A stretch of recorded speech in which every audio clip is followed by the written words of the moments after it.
What is up, YouTube? It's your boy Alex here from Team Generations, and today we have a special treat. We're going to be looking at an updated list for premium Tachikaze. So honestly, this deck is, I think, really underappreciated. I don't think slept on is the right word. I'm not exactly sure, but overall, I really think that this is a pretty powerful deck that provides like an early game rush that not a lot of other clans can kind of match. There are a few, but overall, I think this is a very stable, steady kind of gameplay. It's really easy to get your win conditions off. Turn after turn, you have multiple different options in your G zone, and I think it's like a very easy win con overall and just nice play style. So I personally enjoy that. I'm going to show you guys just some different options that you can kind of do in this deck.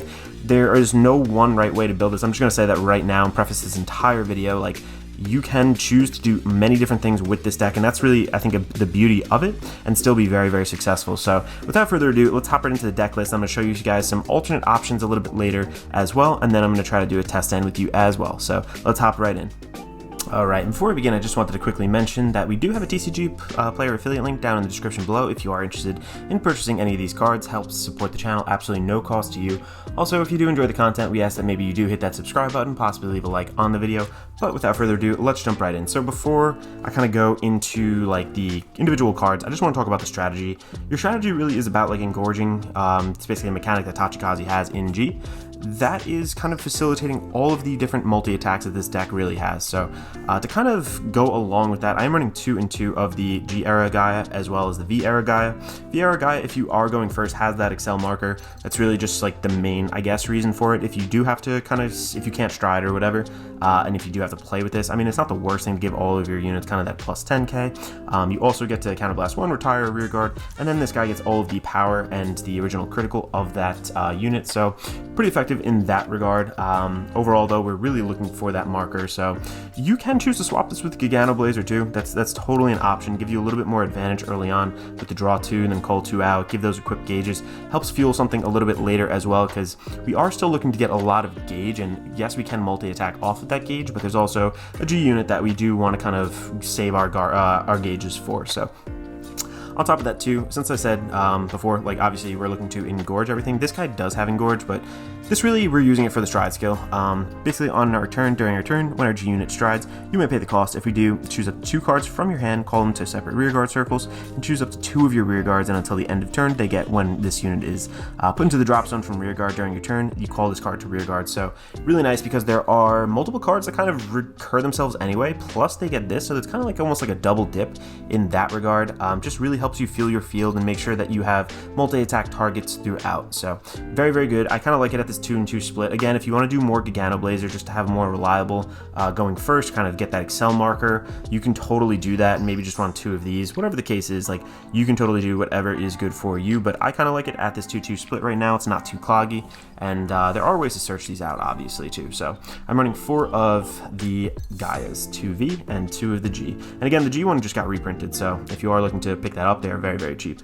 Next up, for a grade 3 option, I'm actually choosing to run 3 of these. I'll again tell you another option too, but this is going to be Great Cannon Dragon Heavy Arzone, I think that's how to say it. This also has Engorge on rear or vanguard circle, so again, you can eat one of your other units, basically retire it, and then this guy is considered Engorge, and we don't mind retiring it again because Engorge is all about multi-attack. You basically kill the unit to attack off again, gain different benefits, so it's really not a big deal, and it reads much better than it reads harder than it actually plays out. Its skill auto GB1, you get to counterblast 1 when this unit is, Engorge unit is retired from rearguard circle for the effect of your vanguard. With an Engorge ability, you may pay the cost. If you do, look at 4 cards on the top of your deck, call up to 2 grade 2 lesser cards from among them to separate rearguard circles, and put the rest on the bottom of your deck in any order. So again, there are going to be certain vanguards that just want to engorge the entire field. If you basically get this guy off with that, you just have another 2 units on field. That can be so impactful. Just having at least another 2 attacks is very big, and overall this really just helps us keep our field full. You can also go with the grade 3 that on attack, I guess I'll flash it on the screen here. When it attacks, you can gauge itself and another unit. When placed, you gauge also. That is another option, but I'm choosing just to run this guy. I find that I'm having success with this, really just reflooding my board once I eat it all. So very effective, and I think this is a good choice to have as a backup grade 3. Alright. moving right along into the grade 2s, that's it for the grade 3s over here. The lifeblood of this deck really runs through, I feel like, this card and its grade 1 counterpart. It does the same exact thing. This is Regiment Dragon Regiodon. So when it attacks on Van or Rearguard Circle, you may put the top card of your deck face down as an equip gauge for one of your rearguards. Then when this unit is retired from Rearguard Circle by your card's ability, call up to one of this unit's equip gauges to Rearguard Circle. Basically, when you kill it, you just choose one of its equip gauges, and then boom, pop it right back to field. And there's a couple targets that there's actually one really big target that we're looking for, but there's multiple different things. Like you can go from this into different things. Just so many different multi-attack options and lines of play in this deck that this guy kind of enables. So we want this guy to always kind of die. It also helps fuel that gauge too. So when it attacks, maybe you don't want to put the gauges on him because you already have your target on that. You'll put the gauge on something else, and then your G unit that we're gonna discuss a little bit later will be kind of stacked up for its cost. But overall, this is a really, really great card. This is getting reprinted, I believe, in Clan Selection 3-4, the new one coming out for the V Series. So I don't know how much these are. These are commons. They shouldn't be too much, but if you do have to hold on to that, totally cool. Are they rares? Yeah, they're actually rares. I'm sorry. Yeah, they're not commons. But yeah, that is so much of the deck just runs through that card. Every time you see it, it's amazing. Next up, we have a really great card over here too, kind of costless. This guy is going to be an oldie but goldie. This is Ravenous Dragon Mega Rex. So its main skill on Van or Rearguard Circle, when it attacks a Vanguard, we get to retire another Rearguard and draw a card. And if this unit is on Rearguard Circle, we counterblast one. Top card of our deck goes down as a equip gauge for this unit and gets 5k until the end of turn for each of its equip gauges. The second one's not as important on the Rearguard Circle. It can help you get over some different power thresholds if you really need to, but the main thing is retiring, enabling a multi-attack, drawing a card. There's a lot of odd card draw kind of in here in a way. There's a lot of filtering, I'd say, not card draw. But overall, very, very effective. I think that this guy is, as a costless kind of retire, is just a necessary 4 of. So I am running it as that in my deck. Next up over here, and I promise we will have a couple units from G. I know I only kind of went over just one so far, but there are actually 2.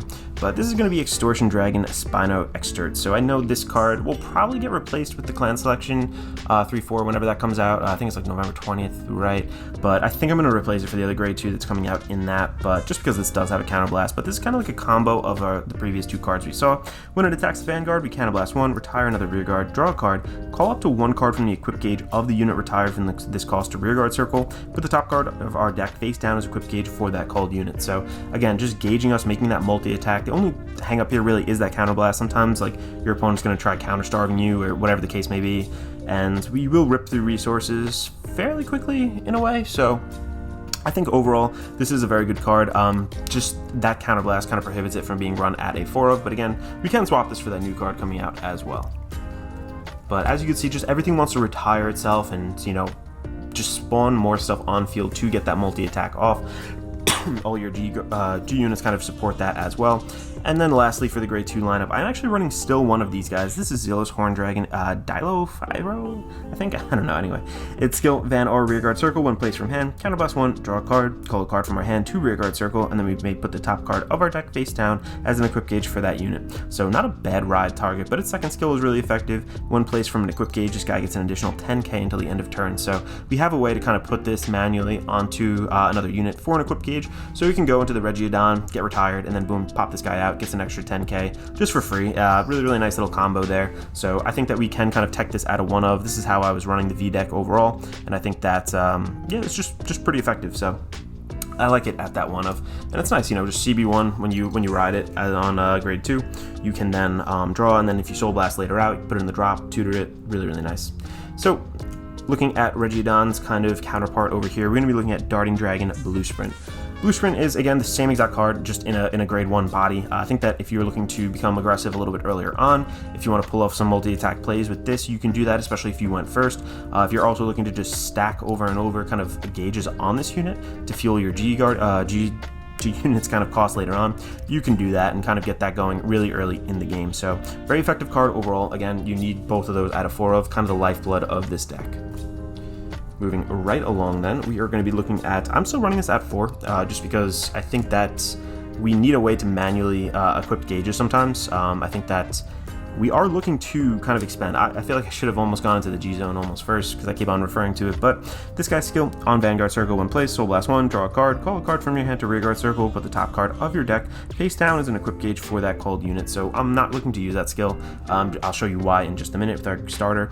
And then its second skill is the real reason we use it here. This is Act on Rear. Rest this unit, put a card from your drop zone, face down as an equip gauge for one of your rear guards without any equip gauges. The nice thing too is if you call over this or get rid of it somehow during your main phase, you can actually get it back with the guy's skill, because whenever a rear guard is retired during your turn, you can basically pop this back and get 2 gauges off of this. And again, you're manually selecting it, so it works really well with the with that one of tech, the, how do you say this again, the Dilopyro. Basically put that on, pop it out, get that 10k. Again, you're choosing to do that, which is really, really nice. So you can get like a double gauge on here, which can really help you in a pinch. There we are. All right, moving right along. These are all kind of like texts right here before I get into the searchers, but I'm running 2 of these. You can bump this to 3. I'll show you what you can swap out in a second, but this is going to be Blackwing Dragon, Raven Ptera. This guy's skill, Van or Rearguard Circle. This does have the Engorge ability. Kind of don't really want to use that just because it is a 7k body. If you're swinging early game, like if you really want to get it off, yeah, you can enable some multi-attack, but its second skill is the one we're really using it for. Auto GB1. We get to Soul Blast 1 when this unit is retired from Rearguard Circle by the effect of your Vanguard with the Engorge ability. You may pay the cost. If you do, call this card to Rearguard Circle, and if the number of face-up cards in your damage zone is 1 or less, we get to countercharge 1. So again, just kind of enabling more attacks, a little bit of extension with that countercharge, which is really important in this deck. I find that sometimes, if your opponent is damage denying you, it can be tough. We do have good G units, I think, that are pretty much costless, but if you really need that countercharge, this guy can get you there. And again, this can be kind of, let's say you strode over Gaia, the G Gaia, you can revive it with Gaia's ability, and then boom, you can revive it again with its own ability. So this can really be like a very, persistent kind of card. And the Engorge ability, when it goes away, just doesn't really hurt it really helps you overall. So I like looping this a little bit with that double loop. It can definitely come in handy. The 7k body is not the biggest in the world, but I think that countercharge is definitely nice. So not too bad overall, and it's a way to kind of soul blast and get some of the options that you rode maybe into the drop to get onto the gauge to call out later. And then lastly, again, this is a tech. This can be swapped in for multiple different things. It can be swapped in for another one of the Raven Terras. This can be swapped in for another grade 0 Forerunner. This can be swapped in for so many different things. So I'm just personally trying this. I think it's pretty cool because of some of the text over here. So this is Buckshot Dragon Spread Amarga. This guy's skill, GB1. We get to Counterblast 1, and then when this unit is retired from Rearguard for the effect, you may pay the cost. If you do, draw a card. We get to choose a card from our hand, call it to Rearguard Circle. So this one over here just says when it's retired from Rearguard for the effect or cost of a card during your turn. It doesn't have to be in the Engorge ability, which a lot of the G era cards kind of said. So I like that kind of text in there, and helps me kind of just multi-attack, maybe get that, satisfy the Engorge while still replacing itself on the board. I know it does cost a counterblast, but again, you are drawing off that, so it's not the worst exchange in the world, kind of going even in that exchange. So I like it. I think it's decent. I think it'll one of, it's just fine enough. There's gonna be times where your opponent really pushes you and you have so many counterblasts, and this card really comes in handy in that situation. Next up, to round off the grade 1s, I am choosing to run 3 of the V era and then 1 of the G era Prism Birds over here, just because we do run a couple of the what was it, the kind of extra grade 3 in there. Basically, you can ditch one from your hand if you don't have your right ride target or whatever the case may be. You can then search a Gaia out with the Prism Bird specifically, or just with the V era one. It's not a bad ride target. Overall, it has nice numbers getting you to that 15. If an equip gauge was, or 13, I'm sorry, if an equip gauge was placed this turn. Also, this top 5 search for a grade 3 can be just as helpful. So I kind of like this split. When I have a lot of extra grade 3s or a decent amount of extra grade 3s in my deck, I kind of like splashing in one of like the old G searchers. So that's just a personal preference. Again, you can go all 4 of those, but I think making sure that we get to the grade 3 and have like at least an Excel circle off is very, very important. So as such, I think that we have to kind of max out on that searching consistency. So this is, I think, a part in my deck where it differs from a lot of other people's. I'm only choosing to run 1 of these. The reason being, this deck is so aggressive. By your first stride, like this is the only, like the game pretty much ends. Like if they can get one way or another, on your first stride, like the game is pretty much going to be over. Like either you're going to lose or you're going to win. I have had great success with this deck. I got to tell you, like not a lot of people, not that they don't know how to play against it, but this just enables so many multi-attack, and there's so many different lines of play. They're not really sure. So I don't see, I know that you can use more than one of these per turn, but overall the counterblast is a little bit heavy. So I'm choosing just to run this one guy. This is the Forerunner. So overall, this guy is GB1, counterblast 1, put this card into our soul, little soul charging, which is good. When this unit is retired from rearguard circle from the effect of your vanguard with the Engorge ability, you may pay the cost. If you do, look at 4 cards on the top of your deck, call up 2 cards with different card names from this as this card from among them to rearguard circle, and put the rest on the bottom of your deck in any order. So again, looking at the top 4 cards, calling out another 2 cards, like again, just flooding the field. Doesn't matter if you engorge your whole field away, like you're pretty much going to have an entire field just reanimated, boom, like 1, 2, 3, with the Gaia skill, with this skill, with the grade 3 skill. There's so many different options with the Regiodon, the grade 1 option also. There's just so many different ways to flood and get that multi-attack off. Personally, I know people do like to run more of this. Just in my testing, I kind of liked it at that one of, again, my first stride, I'm pretty much winning the game. Like it's so hard to get over that. There's so many multi-attacks. There's such a powerful swing and such a powerful effect on it as well. So very, very good card. I'm personally running it one of. If you want to bump it up, totally can. Don't crucify me on that one. But next up, let's go into the trigger lineup, and then we'll get into a couple different options and then the testing. All right, and for the trigger lineup over here, I'm starting off obviously with the overtrigger. Overtrigger is just really, really powerful. If you hit that, good for you. Either way, defensive or offensive can be very good. A lot of shield value as well. I don't think there's any kind of debate there. We're definitely running that one. Then next up, we are actually running 4 of the Sentinel crits, 3 of the Go into Soul 10k, and then 4 of the Stride crits. I think crits are very, very important in this deck. Kind of puts the inherent pressure that we're kind of lacking, because this is like a poke deck most of the time. We don't have like the most aggressive kind of numbers in the world, so having the crit kind of adds on a little extra pressure that we don't inherently have. And if you run draws in this deck, I'm going to tell you right now, you are going to deck out. There's so much searching, so much thinning, so much gauging. If you put extra draws in there, like there's so many times where you're coming down to the wire and your deck is very, very thin, that draws would just thin you out like way too much.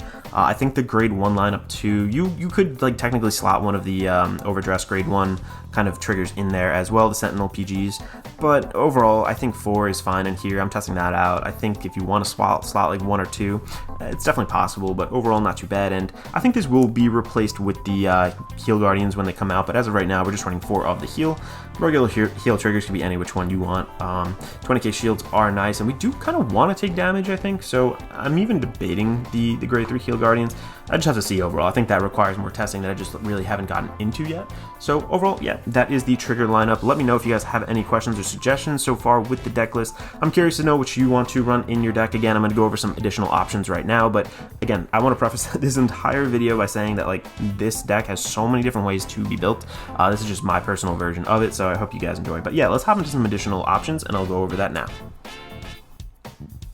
Alright, starting off, I guess with the grade 3 that I kind of mentioned, you can run this guy. Oh yeah, I guess I'm going to show this now instead of later, but this is a Fiery Light Dragon Optic Accelerator? I don't know, it's something like that. It's Opticcelerate. Anyway, it's skill van or rear. When placed, we get to, when it attacks it, or when it attacks a vanguard, you may put the top card of your deck in an equip gauge for one of your rear guards. So basically, when it call, you get an equip gauge. When you attack, equip gauge. So even if it doesn't hit, it's just when it attacks. And plus, it does have that Excel marker, so you can kind of ride this and still go into an Excel. I think that this, if you wanted to, you could swap out the grade 3, the backup grade 3 over here for this guy. Just totally dependent on what you want to do with your deck and your play style overall. I really do like that Excel marker. I think it gives a good reason to kind of run this guy in the deck. But aside from that, there are some other options too. For grade 2s, there's 2 of these guys over here that I was kind of playing around with, but overall I think I kind of just like the V-Era cards a little bit better. This is Heavy Bullet Dragon, a Diablo Cannon. It's skill Engorge on Van or Rear, so it has that Engorge ability, which is nice. And then on Rear Guard, continues if you have a Vanguard with Gaia in its name. This unit gets an additional 2k, so 11k body, it's alright. And then auto on GB1, choose a card from your hand, discard it. When this unit is Engorged, unit is retired from Rear Guard Circle for the effect cost of your Vanguard. With the Engorge ability, may pay the cost. If you do, call a card to Rear Guard Circle, call this card to Rear Guard Circle, and it gets 5k until the end of turn, so 5k is 14, 14 plus that 2 is 16, so kind of like an odd number, and again, just kind of replenishing and reanimating itself. Doesn't cost a counterblast, which is nice, but the only thing is the discard. I don't know, it's a little heavy in my opinion, so I just chose not to use it. Also, Explosive Dragon, Sacro Blaze is pretty decent. Again, auto on banner rear, it does have that Engorge ability, and then it's continuous on banner rear during a battle. This unit attack. This unit is Engorge. Your opponent cannot call grade 0 cards from hand to Guardian Circle. So what you can do is kind of save this card to the end, make sure you get all your drive checks off, and really stack this guy up. If you know your opponent's running those grade 0 PGs, like boom, just hit them with this. They can't guard with grade 0s, make this card just like absolutely insanely powerful, and then boom, they can't essentially block it. It's very, very hard to block it. If they do have the grade 1 PGs, that's a different story, but overall, I think this could be teched in at a 1 of instead of the Dino File or whatever, so definitely an option overall, so I'm gonna put those over there. Grade 1 over here, you could choose using one of these two. This is the Cold Dragon Freezer Inks, I think? I don't know. Anyway, GB1, when this unit is placed into the drop zone from your guard circle during your turn, we have Vanguard Gaia in its name. We get to counter charge 1, soul charge 1, choose to one of your units and gets 2k until the end of turn. So again, just helping you extend. If you have a lot of those units that have those counterblast costs, this enables you to kind of fuel it, which is really nice. I just think that with the GB1, it's a little bit slower. The 7k body is not as great. I kind of like the other options a little bit more, but again, you can definitely run this if you are looking to just, you know, if your opponent's like damage denying you, things like that, if you notice in your local meta or anything like that, you definitely can choose to run that. And then again, I know we didn't go into the G zone yet, but this is not that kind of deck. I am not running the, oh god, I don't even know how to say this guy again. Destruction Tyrant, who's this? Gangtraptor, I guess. This guy is not really the main focus of the deck. You can swap this in for something I'll show you in just a moment because it's less expensive, but overall, like this is more for the Anger Blader deck. And if you guys do, let's say if I get like 30 likes on this video, I'll post an Anger Blader list for premium as well. It kind of runs through this guy. And also we have another option too. I don't run this in my deck, but again, you can swap this in or out. Basically, GB2, you get to Soul Blast 2, Counter Blast 2, choose 3 of your rear guards, retire them, doesn't matter, you're going to get them back, and then you retire all of the units of all fighters. So really, if your opponent's going wide, you know, you're playing gold, whatever it is, like, and they're not cleaning up with Agildel, like, you're basically going to go and just delete their entire board, which is, it could be big, could be very big for certain clans, but I'm choosing really not to run it at the moment. A lot of different options. There's also a GB8 you can run too. There's I'll kind of go over that when I go over the deck list, the G zone, but yeah, without further ado, let's hop into the G zone over here. Okay, getting into the G zone now, I'm going to start off with the big boy himself. Unfortunately, this card is pretty expensive. You can swap it out for the card that came out last year in Premium Collection, but the one that we just went over. But this is Unrivaled Ruler Gluttony Neberos. So the main deck kind of runs through this. This is an amazing first stride. This is an amazing finisher. This is pretty much what you want to be going into almost every single turn. There is no counterblast cost for this, which is really, really nice. This is pretty much a costless thing aside from the equip gauges. So obviously you stride to get this guy, has that stride ability, and then auto on Vanguard Circle, we do Engorge. So again, eating your field, making sure that you can get that multi-attack off, very, very nice. And then when this unit does become Engorged, choose 2 of your opponent's rear guards, retire them, and then put a card from your G zone face up and put a total of 5 of your other rear guards, equip gauges in the drop zone, and stand this unit. So you're retiring a little bit of control on your opponent's field. You are also restanding this guy with no loss of drive checks, which is huge. So I know other clans like Victory probably have more, drive checks overall, but in general, like two swings with this big guy after the early game onslaught that you probably brought to your opponent, it's just really a deal closer. Like, I have had so much success with this card. I think this card is absolutely amazing, and again, not having a counterblast or anything to do this really just it hurts your opponent. There's no way they can counter-starve you to stop this. I think it's very easy to get those 5 equip gauges. I think we have tons of different things in this deck that kind of does that. So very easy to get that, and just standing again for 2 very powerful attacks. You could stack the triggers on itself to make it just even more threatening. Could be absolutely huge. So it's kind of like almost 2 PGs or GG in a way, to the point where you should have pushed them when you are striding onto this guy, and then act in G zone when you flip one of these guys face up. This card is face up. Soul Blast 1. Put a card from the top of your deck face down as an equip gauge for one of your rear guards, and it becomes Engorged until the end of turn. So again, if you flip this guy up, you are then able to, go into next turn, you go into another Neberos. You have 2 of these guys in the G zone, Soul Blast, boom. You have 2 of your units Engorged. It's another 2 gauges on top of every other card in here that kind of puts those gauges. So it's almost, in a way, self-sustaining and just a very good card overall. I really wish they reprinted this one, but I understand. They just couldn't, I guess, this one was this 2019? Yeah, this was 2019, so I don't know, I guess they could have, but they chose not to. So very, very unfortunate there. Next up in the G zone, we have a card that was reprinted. This guy is also very, very good. Maybe as like a second stride. Very kind of not costless, but just very easy to get off overall.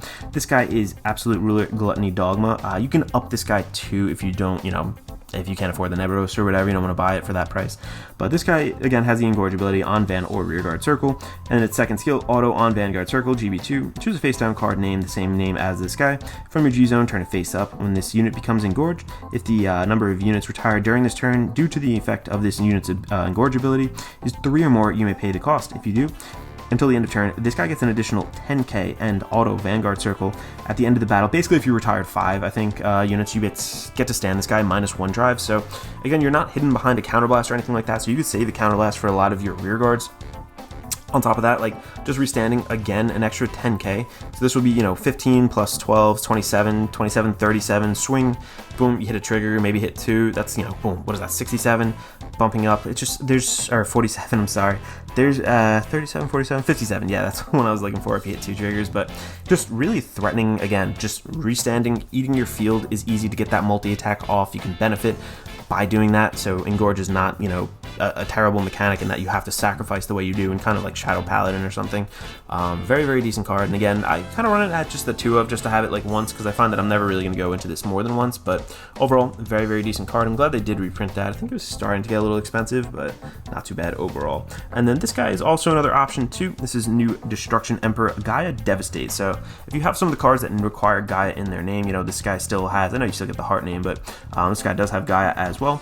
You get to Engorge over here on Vanguard, and then when this unit becomes Engorge, we get to Counterblast 1. Choose a face-down card with the same card name as this unit, turn it face up, and draw a card. Choose up to any 2 circles other than Vanguard Circle for each face-up card in your G-Zone, and put the card on those circles into the drop zone. The number of cards you put into the drop zone is 3 or more. You get to get an additional 10k, an extra drive, and an extra crit. So just really creating a lot of pressure. Again, it's not as good as like restanding, but sometimes it's just the final blow. You're looking to kind of just retire all those different things. You strode over the G-Eric guy, you're going to get those cards back. This can be very nice to get that little extra crit pressure, as opposed to before where, maybe they know, oh my gosh, almost all my crits are out of the deck, what am I going to do? Boom, you inherently have it with this guy over here. So can kind of impede your opponent's game plan if they were choosing just to take your Vanguard. So puts a little bit more pressure that sometimes we don't have with that crit in this deck. And again, retiring things, no big deal, you just get them back. Next up over here, again, this card got reprinted too. This is decent. So I would say if you don't have Nebulos, you can just pop this guy first. This can be your first ride because it does have a costless thing down below. But this unit, Auto on Vanguard Circle, we can Engorge. Again, everybody has the Engorge ability. Its skill, Auto on Vanguard Circle, GB3. When your rearguard is retired by this unit, you make when your rearguard is retired by this unit, you make there's a Counterblast 1. If you do, call this card to Rearguard Circle, call that card to Rearguard Circle, put that unit. That and this unit get an initial 3k until the end of turn, so helping you hit those nicer numbers. And then its second skill, on Vanguard Circle, choose a face-down Gaia Emperor Dragon, basically the same card as this card, turn it face up, and when this unit becomes Engorged, you may pay the cost. If you do, choose one of your rear guards and retire all the rear guards in the same column as that unit and counter charge 1. So again, retiring in your units just basically mean you're going to get them back. Counter charge is nice because then, boom, you can get that card. Let's say, you used a Gigarex or whatever, it was Megarex, I forgot the grade 2 version. You Counterblast, made it powerful, whatever, boom. You use this guy's skill, it's costless, you retire stuff on your opponent's field. If they're like very pesky or whatever, they have some rear guards you want to get rid of, countercharge, you can do the whole thing again, basically. So very, very effective, and I think this is nice just as, if you need to countercharge to really get your extension of your plays going, this can definitely help us out. So I'm glad that they did reprint this. This is a pretty good card. All right, and then lastly, this is a total flex slot. This can be Drachma, this can be Progenitor Dragon, this can be the GB8. I'm just trying this randomly. This is another costless unit. Again, we really just don't want to use cost for our Vanguard skills. We want to just allow our rear guards to do their things with their different costs. So this guy is Destructive Tyrant Gradio Giant? Gratogiant, I think that's how to say it. Van or Rearguard Circle Engorge, and then when this unit does become Engorge on Vanguard Circle, this unit gets 5k until the end of turn for each unit retired during this turn due to the effect of this unit's Engorge ability. If the number of units retired during this turn due to the effect of this unit's Engorge ability is 1 or more, we draw a card. So again, just a little bit of card draw, it's costless, you become like really powerful with your Vanguard swing. there are other things that are better to go into in this deck. This is just a total like random, just trying it out kind of thing. And sometimes a little extra card draw is not bad. Sometimes you're not going to get them that turn. You might just like brick, have a bunch of triggers in your hand. Go into this, just get a little extra, maybe try to survive a little bit longer. So not too bad overall. Clear your field out too if they're looking to bind and things like that. So not too bad at all. And then lastly, into the G-Guards. The G-Guards for this deck are interesting. They're not too bad, but they're not the greatest in the world either. I'm running one of these guys. I think this is the flip fodder one. Essentially, this is Iron Armored Chancellor. How do you say this? Dimorph Phalanx, I think that's how to say it. On Guardian Circle, if the number of your rear guards is less than equal to the number of your opponent's rear guards, this guy gets an additional 5k. This can be a Dismal, honestly. It's really whatever you want it to be. Just having that 20k, this is just something to get in the G zone. I think it's flip fodder as well. So the next card's up over here. This is going to be Barrage Giant Cannon, Bullish Primer.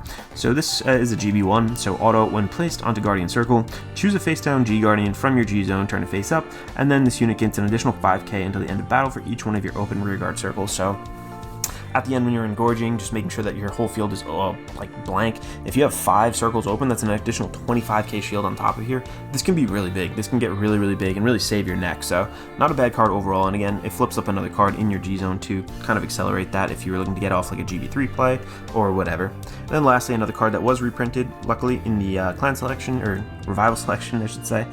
This is going to be Cliff Authority Retainer Blockade Ganga. So its skill auto, choose one of your rear guards, retire it when this unit is placed on Guardian Circle. If you do, if you pay the cost, you may pay the cost. If you do, this guy's an additional 10k until the end of battle. Choose up to one of your rear guards until the end of turn. They get auto when this unit is retired. Return this card to your hand. And if you drop 2 of these at the same time, retire another unit, choose one of your units, retire it with this one. You basically just got that unit back to hand. So if you have to call like a like a perfect guard or whatever, just off the top, you can put that down. And then recur it with like a double version of this over here. I don't think you can do it off one. Correct me if I'm wrong over there, but definitely a nice little interaction too. And it's nice because if you know your opponent's going to try to damage deny you, you can just boom, pop that card right back to hand, and then just have it for next turn. So yeah, that is pretty much the deck. Let's get into a test hand. I'll show you guys how the deck kind of plays out and my vision of it. All right, let's shuffle up over here and get started. I think this overall is like a really fun deck. Like I said, unparalleled aggression, just really, really nice right off the bat. I feel like this leaves a lot of decks in places where they're just not expecting by their first grade 3 kind of turn. Does kind of get shut off if they hit a trigger, but I feel like that's the case with a lot of these rush decks anyway, so it is what it is. But overall, I really do enjoy this deck. I do bring this to locals. I have fun with it, so I think that this is kind of, like I said, underappreciated. I think this can be definitely I don't know if meta contender is the right word either. I think this can kind of poke and be like a good counter pick to a lot of things that are a bit fragile as they kind of have to ramp into what they want. We're just putting our foot to the pedal to the metal the whole time with this. So let's shuffle up right there. Let me draw. Actually, I'm going to put it over here. There we go. I'm going to draw 1, 2, 3, 4, and 5. What did I get? A bunch of triggers here. I'm going to put back 2. I'm going to see if I can get a... Yeah, let's see if I can get another grade 2 here. I do have a grade 3, which is nice. 1 and 2. Alright, not too bad. I have my ride target for grade 1. Maybe we'll search something out, do a little deck thin. We'll see if we get that grade 2. Alright. Put that there. We're going to stand up and draw. Oh, nice. We do get that grade 2. Nice. We do have the Savage Shooter, so we can get a nice little combo off with that. But I'm going to go into Prison Bird first. I'm going to draw off of that. I'm also going to pop this guy back. Skill, top 5. 1, 2, 3, 4, 5. Let's see, what do I want? Oh, I'm going to get one of these guys, I think. Yeah, let's get that going here. And we are going to pretend we go first, so I'm not going to be able to stride first overall. So I do want to kind of get that extra excel marker there. Let's see, so then let's see what I want to ditch. I have a Savage Shooter, right? Yeah. Let's just ditch that Savage Shooter. Okay. So we are then going to pass it over to our opponent, take a damage for their turn. Boom. Alright, stand and draw for ours. We are now going to ride into this guy. I'm going to counterblast. I am going to draw one. And then call a card and gauge it. So let's see. What do I want to do? Let's go here and put a gauge on it. There we go. And again, gauge is just your knowledge. It's not public knowledge. You can look at it, but not your opponent. And then let's call this down over here. Let's rest this. Let's put a quick gauge from the drop over here. onto him. So we have 2 gauges now. Not too bad, not too bad. We can, yeah, let's rush this down early actually. So we're gonna go here. We're going to swing. We're gonna put a gauge on this guy. Put a gauge trigger there. We are then going to. It's up to you if you want to swing with this first, but I just want to gauge again. Boom. All right, now I'm going to swing with my vanguard boosted by him. So this is going to be 14k. Boom, critical trigger. All right, very nice. Over to our opponent. Let's take 2 damage for this 1 and 2. All right, we're going to stand up. Oops. And draw. All right, let's go into the first guy here. Let's create that Excel marker. Let me move this back a little bit. My Excels. There we are. You always start with an Excel on the left. I guess I didn't realize. I think it says that in the text or something. But we're gonna draw off of Excel 2 over here.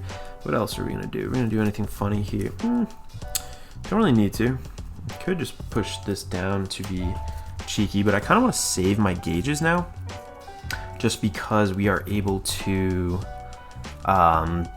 reliably go into Nebros next turn. Again, if your things are getting picked off, it's a little bit harder, but overall, I find that I just reliably get into it over and over. So let's swing with 13k here. I'm gonna put the gauge on this guy.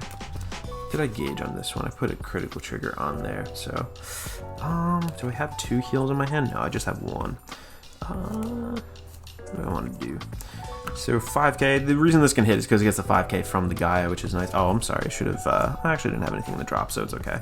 But should have boosted that. All right. Should have swung with that one first. I'm gonna put the gauge on that guy. So we have some good call targets for that. Next, we are going to swing here. I'm gonna counterblast 1. I'm gonna just get this. Boom. I don't want to retire this one because I have so many of my gauges for my Nebros next turn, but I'm going to retire this one, call that guy off of it, and get an equip gauge to the top over here. And again, this is, if our opponent is on 10k, if they didn't hit a trigger, this still hits because it gets 5k from the Gaia, but this is now going to be, what is that, 12 plus 8, it's 20, 2 crit, 25. So let's drive check 1, drive check 2. Do hit a critical, you know, could give the power there, wherever you want. Going to swing over here. We do have the Engorge ability. I'm not going to do that yet because the GB cost for this. And then we are going to swing again, 10, just assume they don't have a trigger, but again, a lot of attacks here, a lot of attacks, a lot of pressure. So we're going to pass it over to our opponent. Let's take 1 damage. All right, another Gaia, and then let's go. Let's drop a shield, let's drop a, I kind of want to keep that stride 1, but I have 2. Guard, gonna G-guard here. We are gonna pop open, let's say, what do I want to do? Because I have 1, 2, 3, 4, 5, 6. So let's do, open regard. Yeah, let's just keep it easy. Just with the, where was it? The flip fodder one, just to get the G zone kind of going over there. Boom. Okay. Ditch that thing. Let's guard again. Let's say, you know, not a crazy deal. We're kind of in a bad hand state now. When I'm at 4, let's just say we go to 5 here. Boom. Okay. So now I'm going to stand. We survive that turn.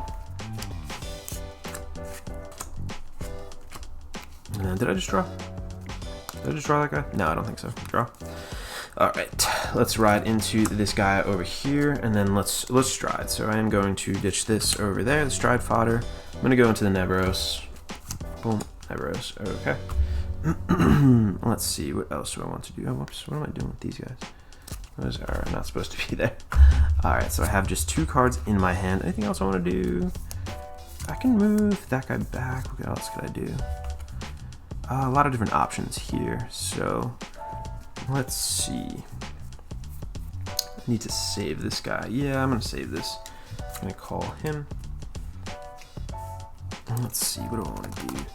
1, 2, 3, 4. I need to get the 5th. This is the 5th one right there. All right, so we're fine. So I'm actually, I want to target any of that and then get the call target. No, I got a good call target already off him. Okay, so I'm gonna swing. This is 5k. 5k plus 8, 13. At least threatens for a hit. Next up, what am I gonna do? I'm going to swing over here. I am gonna boost with this guy. I'm gonna use its skill. I'm gonna pop this guy, I think. Right? Yeah. I'm going to pop this guy, and then, sure, let's counterblast, just make this a little bit more powerful. Put an equip gauge on the top card face down. Equip gauge for this unit, yeah. Boom, equip gauge. So this is 5, 14, 14 plus 8. What is that? 14 plus 8, 22, right? Yeah, 22, 6, yeah, 22. And then, let's see. do I want to go into that yet? I need to engorge him, so let's do that, because we have 5 right here. So I'm going to swing, going to engorge 1. And then I am going to swing here. I'm going to use its skill. 1, 2, 3, 4. All taken away. 5. I am then going to just make sure I'm doing this in the right order over here. Turn a card from your G-Zone. Yeah, actually G-Zone face up first. None of the Neberos over here. I'm just going to put that over here. So we have 2 up now with 3 GB3 right now. I'm going to also engorge. Retire 2 of my opponent's rear guards. I'm going to engorge as well. And I'm going to restand this unit when it attacks. So what am I going to engorge? I want to pop 1, 2, 3, 4. I want to engorge my whole field essentially. And I'm going to fill it with these 2 cards. So I'm going to counterblast 1, counterblast 1. Going to put this card into my soul. I'm going to look at the top 4. 1, 2, 3, 4. Call out 2. I'm going to call out 1. Now let's say 1 and 2. I'm going to put the rest on the bottom of my deck in any order. And then I already paid the counterblast for this one. This unit is retired, blah, blah, blah. 4 cards, call up 2, grade 2 cards. So let's see, 1, 2, 3, 2 or less. So we got equip gauge this turn. So that is that. Or we will at least. And then do I want to...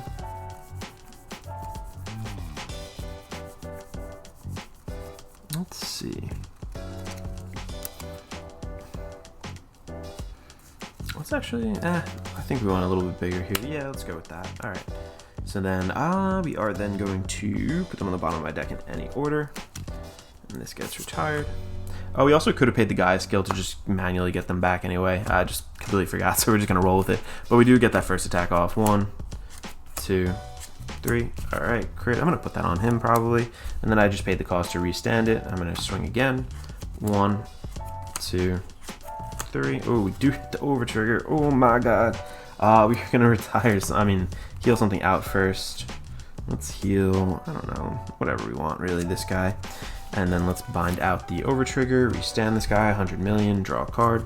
And then we are going to swing one more time. Big, big, big swing. 1, power, crit, crit, heal again, or whatever, if we even have it. But really, Neberos is the key to this deck. As you can see, it's just a really powerful swing. You can just replenish your field, get those triggers, give it around. Overall, I'm having a blast with this deck. I think that this is such a powerful card. And I just want to point out too, I think I forgot to mention also, this is not once per turn, the Vanguard skill. When it becomes Engorge, choose one of your opponent's rear guards, retire them, like, boom. Maybe the Engorge wording kind of halts that, but if you have an additional 5, I think you can get it off again when it attacks and flip another card up and so on and so forth. So really, really nice that you were able to get the over trigger kind of on camera there. But as you can see, we're on our second grade 3 turn, and we have 1, 2, 3, 4, 7 cards left in deck. So if you had draw triggers in there, we pretty much would have been at 2 cards left in deck, I think, because we saw 3 of the Sentinel crits, so that is absolutely insane. So thank you guys so much for watching. I really appreciate it. If you guys do enjoy this, let me know. Again, premium content's a little bit harder for me. There's a lot to go into it. There's a lot of testing, so many different things in the meta. If you guys think I kind of messed anything up, totally let me know. Yeah, thank you guys so much for watching. Again, this is Alex from Team Generations, signing out.